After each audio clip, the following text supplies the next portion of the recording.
स्वागत। पुणे, सातारा आणि मराठवाड्यामध्ये सध्या पावसामुळे जनजीवन विस्कळीतच आहे। पुण्यामध्ये रात्रभर मुसळधार पाऊस पडलाय। मुळा आणि मुठेमध्ये विसर्ग त्यामुळे वाढवण्यात आलाय।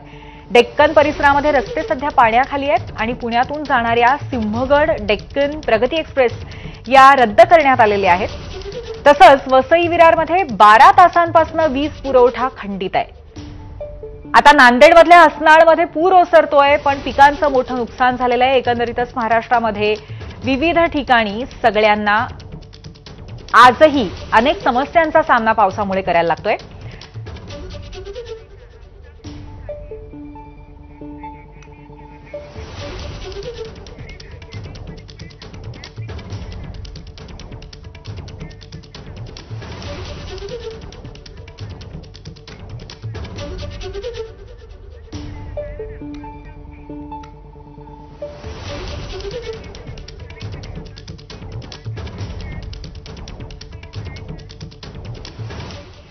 आणि आता जाऊयात नांदेडमधल्या पूरस्थितीचा आढावा घेण्यासाठी आफताब शेख आपल्यासोबत आहेत। नांदेडमधल्या हसनाळमध्ये आफताब, नांदेडमधल्या हसनाळमध्ये पूरस्थिती कशी आहे? पूर आता ओसरलाय काय आणि शेतीच्या नुकसानी संदर्भात सध्या काय अपडेट आहेत?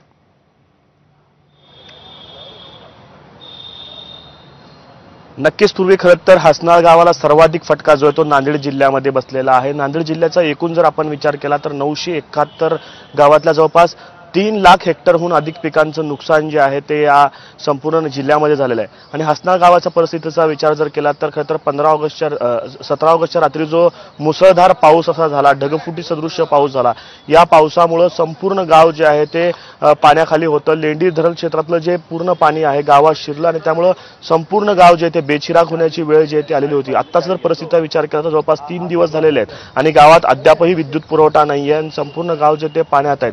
खरं तर शेकडो लोकांची जमीन ही उद्ध्वस्त झालेली आहे, अनेकांचे संसार या पाण्याखाली गेलेले आहे। सुदैव असं आहे की काल पहाटेपासूनच पावसानं उसंत घेतलेली आहे, त्यामुळं अतिरिक्त पाण्याच्या पातळीमध्ये कुठलीही वाढ झालेली नाही आहे। दुसरीकडे तेलंगणातलं जे पोचमपाड धरण आहे तिथून देखील पाण्याचा 3 लाख क्युसेकहून अधिक मोठ्या जास्त गतीनं विसर्ग जो आहे तो सुरू करण्यात आलेला आहे। त्यामुळे पातळी जी आहे पाण्याची ती काहीशी कमी होण्यासाठी मदत होते। त्यामुळे पूर जो आहे तो काही प्रमाणात ओसरलेला आहे।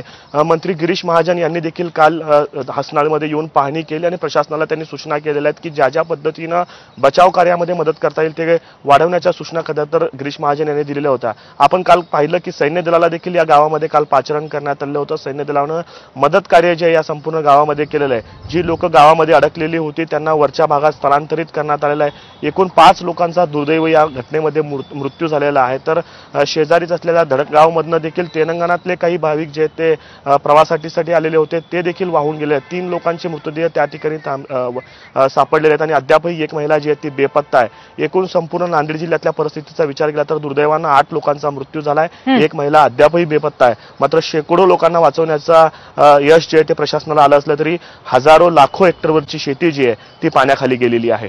पूर्वी